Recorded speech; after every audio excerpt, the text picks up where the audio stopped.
Our channel. నేను మీ రెవ్95 వచ్చాను. ఈరోజు నేను వచ్చేసి శ్రీ అనంత పద్మనాభ స్వామి టెంపుల్కి అయితే వచ్చాను. చూస్తున్నారు కదా, ఇదైతే మనం పైకి వెళ్ళే కొండకి వెళ్ళే రూట్. ఇంకా నేనైతే మధ్యలో అయితే ఆగాను. ఇక్కడ లొకేషన్ ఒకసారి బాగున్నదని చెప్పి ఇక్కడ ఆగి మీకు చూపిద్దామని అయితే ఆగాను. ఇక్కడ మీకైతే ఇప్పుడు లొకేషన్ చూపిస్తాను. మీరు అయితే ఎలా ఉన్నదో కామెంట్లో అయితే చెప్పండి. నన్ను స్వాగతించనే పాదాలు మోపగానే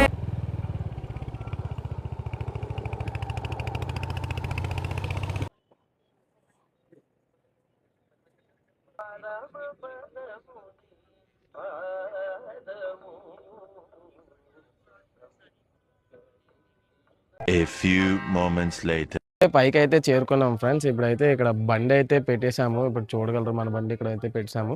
ఇప్పుడు బండి పెట్టేసిన తర్వాత ఇక్కడ స్టెప్స్ అయితే ఉంటాయి. స్టెప్స్ ఎక్కి పైకి అయితే వెళ్ళిపోవాలి మనకి గుడికి. ఈ పైకి అయితే వెళ్ళిపోయి దర్శనం అయితే చేసుకుందాము. అయితే స్టెప్స్ ఎక్కడం అయితే మొదలు పెట్టాము ఫ్రెండ్స్. చూస్తున్నారు కదా, స్టెప్స్ అయితే ఎక్కుతున్నాం మనం.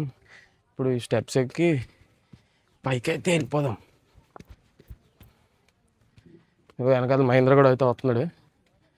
ఆడు స్టెప్స్ ఎక్కి వస్తున్నాడు. ఆడు దర్శనం చేసుకోడంట. మనం మాత్రం లోపలికి వెళ్ళి దర్శనం చేసుకొని స్వామివారు ఎలా ఉంటారో కూడా చూపిస్తాను మీకు. అవన్నీ పైకి అరౌండ్ 50 స్టెప్స్ అయితే ఉన్నాయి పైకి. మనం అయితే వచ్చాం పైకి. టెంపుల్ ఇది మన టెంపుల్. ఇప్పుడు గోవింద హరి గోవింద గోకుల నందన గోవింద అయితే మనం కింద నుంచి అయితే కదా వచ్చాము. అదిగోండి ఆ రూట్ చూస్తున్నారు కదా, అదే రూట్ మనం వచ్చిన రూటు. మన బండి అయితే అక్కడ ఉంది. ఇప్పుడు మనం స్టెప్స్ ఎక్కాం కదా, ఆ స్టెప్స్ కాకుండా ఇక్కడ ఇంకో కొత్త స్టెప్స్ కూడా కట్టారు. మనం కింద చూడగలరు, ఇవి సిమెంట్తో స్టెప్స్ అయితే కట్టారు. ఇప్పుడైతే మనం ఈ పైకి అయితే వెళ్ళాలి. ఇంకా ఈ పైకి వెళ్ళి టికెట్ అయితే తీసుకోవాలంట. 20 రూపీస్ అయితే ఛార్జ్ చేస్తున్నారు మీకు. నా వెనకాల చూస్తున్నారు కదా, ఇవైతే హోమము. హోమాలు ఏమైనా జరిగినప్పుడు ఇక్కడ మన ఇట్లో అయితే హోమాలు అయితే చేస్తారు. ఇదిగోండి ఇక్కడ ఒకటి ఉంది, అలాగే ఇక్కడ ఒకటి, మళ్ళీ ఇంకా ఇక్కడ ఒకటి అయితే ఉన్నాయి. వీటిలో అయితే హోమాలు ఏమైనా జరిగినప్పుడు ఇక్కడైతే హోమాలు అయితే జరుపుతారు. ఎవరు వచ్చినా కూడా ఫస్ట్ ఇక్కడైతే మనం కాళ్ళు అయితే కడుక్కోవాలి. కాళ్ళు కడుక్కున్న తర్వాత ఇక్కడైతే మనకి స్టెప్స్ అయితే ఉంటాయి. ఈ స్టెప్స్ ఎక్కి మనం లోపల టెంపుల్లోకి అయితే వెళ్తాము. ఫస్ట్ అయితే మనం కాళ్ళు అయితే కడిగేసుకుందాం రండి.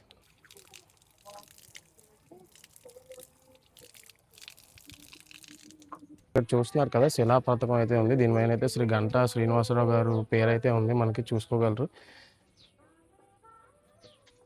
ఈ అన్నయ్య దగ్గర అయితే మనం టికెట్ అయితే తీసుకోవాలి. 20 రూపీస్ అయితే ఛార్జ్ చేస్తున్నారు. చూడండి, టికెట్ అయితే మనకి ఇలా ఇస్తారు. తీసుకున్న తర్వాత మనకి లోపల టెంపుల్లోకి అయితే ఎంట్రీ ఉంటుంది. ఈ టెంపుల్లోకి ఎంట్రన్స్ అయితే ఇది. మనం ఇలా టెంపుల్లోకి అయితే వెళ్ళిపోవాలి. చూస్తున్నారు కదా, ఇదైతే మనకి టెంపుల్ లోపల, దేవుని టెంపుల్ లోపల అయితే ఇలా ఉంటుంది. పిలుస్తున్నారు.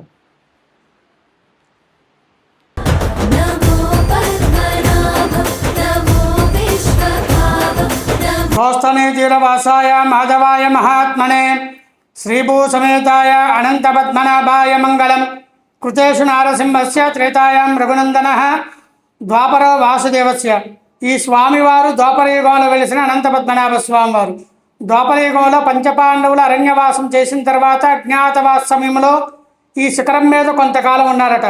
ఈ అజ్ఞాతవాస సమయంలో పంచపాండవులు ఎవరికంటాపడినా మళ్ళీ అరణ్యవాసము అజ్ఞాతవాసం చేయాలి కాబట్టి శ్రీ మహావిష్ణు అవతారమైనటువంటి శ్రీకృష్ణుని ప్రార్థించగా స్వామి ప్రత్యక్షమైన మట్నే స్వామి మా అరణ్యవాసాన్ని దిగ్విజయం చేశారు, అలానే మా అజ్ఞాతవాసాన్ని కూడా జయప్రదం చేయమని పంచపాండవులు శ్రీకృష్ణ పరమాత్మను కోరగా, స్వామి ముల్లోకాలంతా కూడా పరిపాలించేవాడిని, నేనంటే ఇక్కడ ఉండడం కుదరదు, నా శరీరంలో ముఖ్యమైనవి శంకు చక్రము నామము లక్ష్మీదేవి అనంతుణ్ణి ఈ శిఖరం మీద ఉంచి వెళ్తాను, నన్ను సేవించుకోండి. అనంతుడు అనేవాడు నాకు అత్యంత ప్రీతికరమైన వాడు. భాద్రపద మాసంలో శుద్ధ చతుర్దశి నాడు అనంతవ్రతం అనేది ఒకటి ఉన్నది. అది ఆచరించినట్లయితే విజయాన్ని పొంది రాజ్యాభిషక్తులు అవుతారని చెప్పగా పంచపాండవులు స్వామివారిని సేవించుకొని భాద్రపద మాసం అనగా మనకి వినాయక చవితి అయిపోయిన తర్వాత పౌర్ణమి ముందు రోజు చతుర్దశి రోజున అనంతవ్రతం ఆచరించిన తర్వాత విజయదశమి కల్లా వాళ్ళకి విజయం చేకూరి వాళ్ళ రాజ్యానికి వెళ్ళారట. అందుకే ఆ రోజు విజయదశమిని పేరు. అప్పటి నుంచి అనంత పద్మనాభ స్వామి వ్రతాలనే ప్రారంభమైనాయండి. ఇక్కడ స్వామివారు మొత్తం కూడా శిల మీద వెలిసిన స్వామివారు. మీకు మధ్యలో కనిపిస్తున్నది నామము, కుడి పక్కన చక్రము, ఎడం పక్కన శంకు. శంకు దిగువ భాగంలో వ్యక్త అవ్యక్త రూపంలో కనిపించినట్లుగా లక్ష్మీ అమ్మవారి రూపం ఉంటుంది. ఇక్కడ నిదర్శనం ఏమిటంటే స్వామి నేటికి కూడా సర్పరూపంలో సంచరిస్తూ ఉంటారు. అదొక నిదర్శనం. ఇంకొకటి ఏమిటా అంటే మన వరల మొత్తం మీద కూడా స్వయంభూ వెలిసిన పద్మనాభ స్వామి మనకి ఇక్కడ ఒక్క చోటనే ఉన్నది. కేరళలో త్రివేంద్రంలో ఉన్న స్వామివారు కూడా ఋషులు ప్రతిష్ఠించిన విగ్రహం తప్పితే స్వయం వ్యక్తం కాదండి. కిందన కుంతీదేవి ప్రతిష్ఠించిన మాధవ స్వామివారి దేవాలయం ఉంది. పంచపాండవుల తల్లి కుంతీదేవి వాళ్ళ కుమారుల అరణ్యవాసానికి అజ్ఞాతవాసానికి వెళ్ళారని చింతతో 5 చోట్లకు తీర్థయాత్రలు చేసిందట. ఈ 5 చోట్ల కూడా మేనల్లుడైనటువంటి శ్రీకృష్ణుడిని ప్రతిష్ఠించుకుంటూ వచ్చింది. ఎందుకయ్యా అంటే పంచపాండవుల అరణ్యవాసం అజ్ఞాతవాస సమయంలో శ్రీకృష్ణ పరమాత్ముడు సహాయ సహకారాలు అందించాడు. కృతజ్ఞతతో మేనల్లుడిని ప్రతిష్ఠించింది. ఒకటి కాశీ, రామేశ్వరం, ప్రయాగ, పిఠాపురం, పద్మనాభం. కాశీలో బిందుమాధవ స్వామి, ప్రయాగలో వేణుమాధవ స్వామి, రామేశ్వరంలో సేతుమాధవ స్వామి, పిఠాపురంలో సుందరమాధవ స్వామి. ఇది చివరి క్షేత్రంగా శ్రీకృష్ణుడు కోరిక మేరకు మేనత్త పేరు కుంతి అని వచ్చిన తర్వాత మాధవుడు అని వస్తుంది. ఈ 5 క్షేత్రాలను కూడా పంచమాధవ స్వామి క్షేత్రాలు లేదా కుంతి మాధవ స్వామి క్షేత్రాలు అంటారు. వీరు సామ్రాజ్యానికి వెళ్ళిపోయిన కొంతకాలానికి మన విజయనగరం సామ్రాజ్యం పూసపాటి గజపతుల సామ్రాజ్యం ఏర్పడిన తర్వాత విజయనగరం రాజావారి కల్లో స్వామివారి దర్శనమిచ్చి పలానా అనంతగిరి మీద వెలిశాను, దేవాలయం నిర్మాణం చేయమని ఆజ్ఞాపించగా మన విజయనగరం రాజావారు మొత్తం కూడా 104 దేవాలయాలు నిర్మాణం చేశారట. ఆ 104 దేవాలయాల్లో ఇక్కడ 3 దేవాలయాలు ఉన్నాయి. కొండమే స్వయంభూ అనంత పద్మనాభ స్వామి, కొండ దిగువన కుంతీదేవి ప్రతిష్ఠించిన మాధవ స్వామి, మెట్లెక్కే మార్గంలో నారాయణేశ్వర స్వామి శివాలయం ఉంది. ఈ దేవాలయాల నిర్మాణం జరిగి సుమారు 600 సంవత్సరాలు అవుతుందని చరిత్ర చెబుతుంది. వెలిసి మాత్రం ద్వాపరయుగంలో వెలిసిన స్వామివారి ఇది 2వ యుగం జరుగుతూ ఉంది. ఇక్కడ ప్రతి సంవత్సరం కూడా 4 పెద్ద ఉత్సవాలు జరుగుతాయి. భాద్రపద మాసంలో అనంత పద్మనాభ స్వామి వ్రతాలు, ఆశ్వీజ మాసంలో స్వామివారి పవిత్రోత్సవాలు, కార్తీక మాసంలో రాత్రిపూట అమావాస్య కలిగిన రోజున ఈ 1278 మెట్ల కూడా తైల దీపాలంకరణ శివన అనగా కోటి దీపోత్సవం జరుగుతూ ఉంటుంది. ఫాల్గుణ మాసంలో ఏకాదశికి కళ్యాణం, త్రయోదశికి తెప్పోత్సవం, పౌర్ణమికి రథయాత్ర జరుగుతాయి.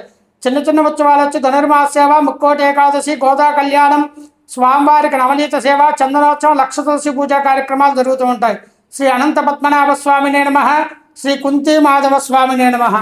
దర్శనం అయితే అయిపోయింది. మన ఈ శ్రీ అనంత పద్మనాభ స్వామి గారి చరిత్ర గురించి మన పంతులు గారి మాటల్లో అయితే విన్నాము కదా. ఇంక ఇక్కడితో ఈ వీడియోని అయితే ఎండ్ చేస్తున్నాను. మా దర్శనం కూడా అయిపోయింది. ఇప్పుడైతే నేను ఒక ఎగ్జామ్కి వెళ్ళాలి. ఇక్కడ నుంచి విజయనగరం అయితే వెళ్ళాలి ఎగ్జామ్కి. ఇంక ఎగ్జామ్కి టైం అయితే అయిపోతుంది. ఎగ్జామ్కి అయితే వెళ్ళిపోదాము. ఎరా మహేంద్ర, ఎగ్జామ్కి అయితే స్టార్ట్ అయిపోవాలి. Thank you guys. నా ఛానల్ సబ్స్క్రైబ్ చేసుకోపోయి ఉంటే ఇప్పుడే నా ఛానల్ అయితే సబ్స్క్రైబ్ చేసుకోండి. అలాగే పక్కనే గంట సింబల్ అయితే ఆన్ చేసి పెట్టుకోండి. నేను పెట్టగలిగిన వీడియోస్ మీకు నోటిఫికేషన్ కింద అయితే వస్తుంది. Thank you.